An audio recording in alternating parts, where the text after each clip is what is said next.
Assalamualaikum warahmatullahi wabarakatuh. Waalaikumsalam warahmatullahi wabarakatuh. Selamat dalam pelajaran ya. Jadi bukunya disiapin, HP-nya ditaruh dulu yang masih makan.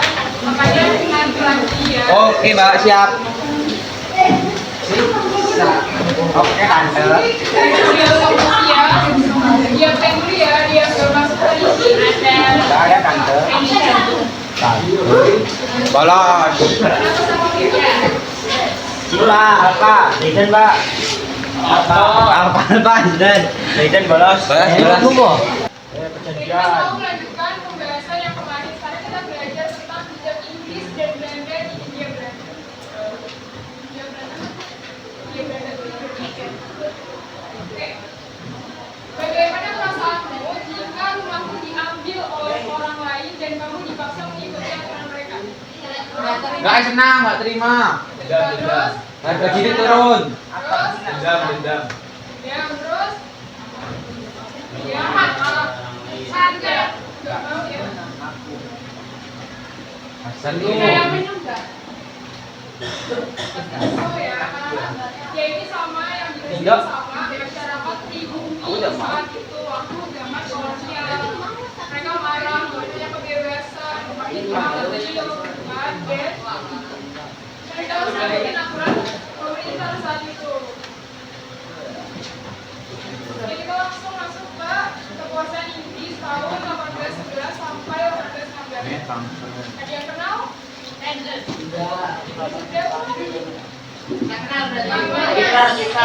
Kamu siapa? Ini adalah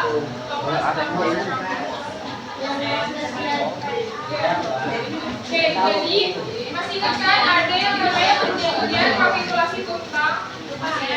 Ya, itu kan. Nah, jadi setelahnya Inggris ke Indonesia itu adalah dari kapitulasi Tuntang. Yang saat itu masih di bawah jajahannya PIC India Company yang dipimpin oleh gubernur Lord Kinloch di pusat itu India. Lord Kinloch itu protes buat jadi gubernur di India Belanda atau di Indonesia.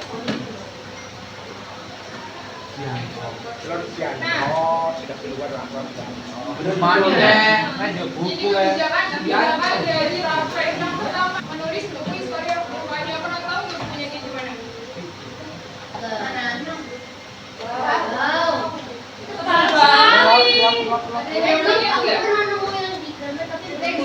Wow. Itu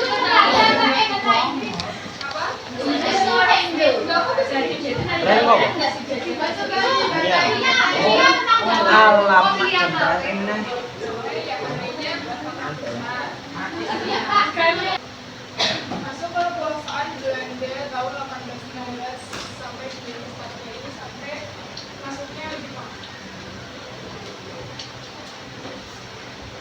Siapa ini? Belanda. Belanda siapa ya? Kayak ini sistem tanam paksa atau gold protest. Sebenarnya kultus filosofi itu kan artinya mendidaga ya. Jadi yang bikin dia menjadi apa ya? Tanam paksa itu karena kakeknya.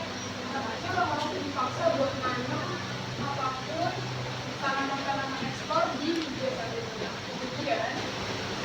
Jadi kan masuk ke kebijakan kultus filosofi. Setiap desa wajib menyisihkan seperlima tanahnya untuk menanam komoditas ekspor seperti kopi, tebu, dan nila yang dijual kepada pemerintah dengan harga tetap. Dan tanah yang ditanamin sama tanaman-tanaman ini itu bebas pajak. Kemudian penduduk tanpa lahan bisa bekerja di lahan pemerintah. Jadi semuanya itu memang benar-benar dipaksa buat kerja. Terus kemudian waktu mengerjakan tanaman di lahan dibatasi tidak boleh lebih dari waktu tanam padi atau kurang dari 3 bulan. Kemudian yang terakhir pengawasan lahan dan penyerahan hasil dilakukan melalui kepala desa. Jadi hasil kopinya, hasil tanamannya itu semuanya dikumpulin di kepala desa. Terus dari kepala desa baru di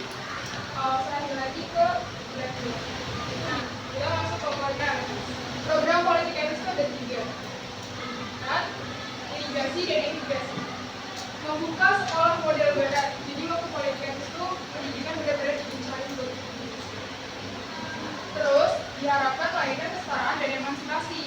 Yang kedua, irigasi, membangun saluran irigasi sarana dan prasarana petani serta subsidi untuk industri dan kerajinan pribumi. Terus yang ketiga itu ada melakukan program perpindahan luar Jawa, Suriname. Kalau negara Suriname, ini tuh kebanyakan orang-orang Jawa di sini. Jadi kalau misalnya kalian kesana dan ngomong Jawa, mereka ngerti.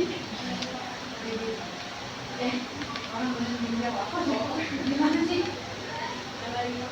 Iya, terus dampak politik itu apa? Ada 3, pembangunan sarana dan prasarana yang menunjang aktivitas pertanian.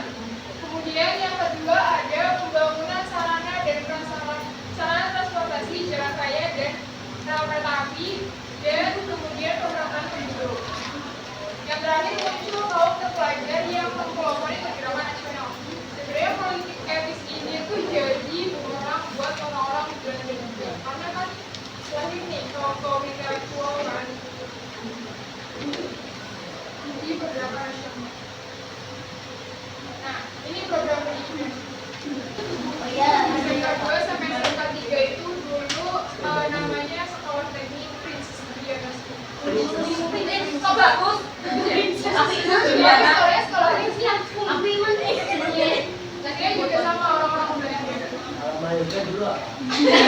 Mayoga dulu belum ada. Tanah kosong. Istilahnya segregasi kampung. Segregasi itu tuh kayak semacam pemisahan kampung. Aku kan boleh masuk ke bahasa Belanda sebagai bahasa bahasa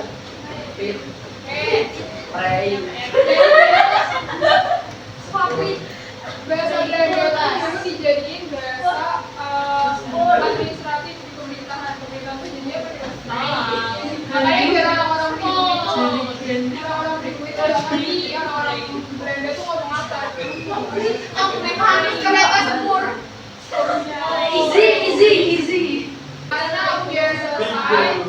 Kalau udah selesai materinya sebelumnya ada yang mau ditanya dulu.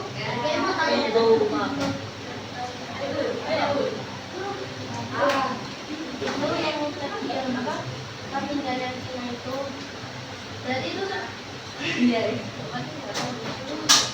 berarti sebelum ada aturan untuk orang yang boleh tinggal di Jogja. Sebenarnya kawasan Cipang itu tuh jadi ya sebenarnya ada orang-orang misalkan aja kan kalau di Jakarta ada kawasan kecilan. Oke, kita main games ya. Ini cara bermainnya saya belajar dulu. Kalian simak. Ini jawabannya. Kalau misalnya nggak bisa jawabin.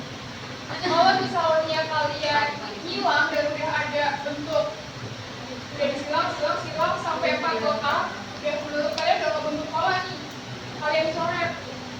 Terserah mau nyoret ke samping, ke bawah, ke sini, kiri, di bawah, terserah. Yang penting udah. Oh berarti habis silang nanti semua.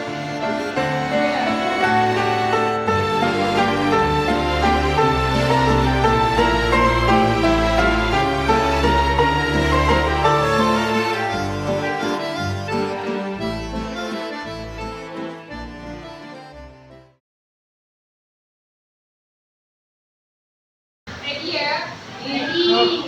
Bingung. Zaid. Yang pertama, sistem sewa tanah yang diperkenalkan Raffles untuk menggantikan sistem tanah paksa. Ya tapi harus dua. Tokoh yang bersekutu dengan Inggris untuk mengambil tahta dan layaknya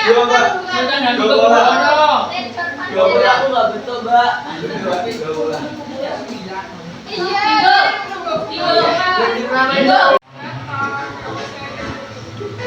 Oke, terima kasih atas atensinya. Terima kasih untuk pertemuan hari ini. Semangat terus buat belajarnya, buat SHB-nya. Jangan lupa belajar. Tetap semangat. Sekian dari saya. Wassalamualaikum warahmatullahi wabarakatuh.